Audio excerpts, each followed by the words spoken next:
Пайғамбар саллаллаху айтады ғой, мен күніне Алламен ант етемін, мен күніне әлбетте 70-тен артық тәубе қылам және истиғфар қылам дейді. Сол қандай сөздермен немесе амалдармен қылады. Және осы біз пендеміз ғой, не білмейміз да, кейбір мысалы бір күнә істесек, соған тәубе қылу важып. А егер білмеген болсақ та, демек күніне осы 70 рет қылу важып болады, білсек те білмесек те. Солай бола ма, әлде қалай? Ғалымдар не дейді? Адам Аллах субханаху ва таалаға ардайым тауба қыла беру керек.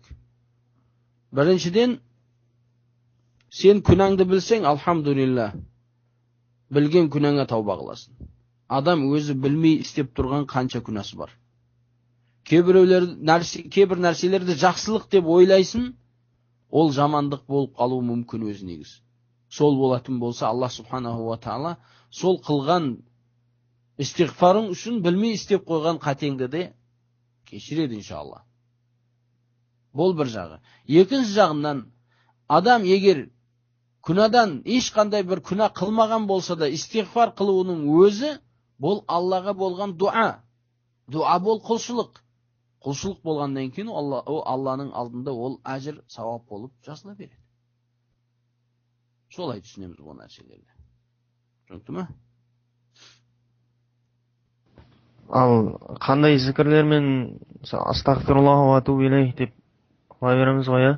Уқбат ибн Амр радияллаху анхудан келеді. Хадисте біз Наби саллаллаху алейхи уассаламның әрбір орында айтқан, әрбір орында отырған уақытта 100 реттен санаған болатын ек өз сөзін айтқанын дейді. Раббиғфирли ва туб алейя иннака анта тауабур рахим деп. Раббиғфирли ва туб алейя иннака анта тауабур рахим. Немесе басқа қай бір истиғфар сиғасын айтса бола береді. Астағфируллах ва атубу илейх. فإني أستغفر الله وأتوب إليه في كل يوم 100 مرة ديد. أستغفر الله وأتوب إليه. أستغفر الله وأتوب إليه деп.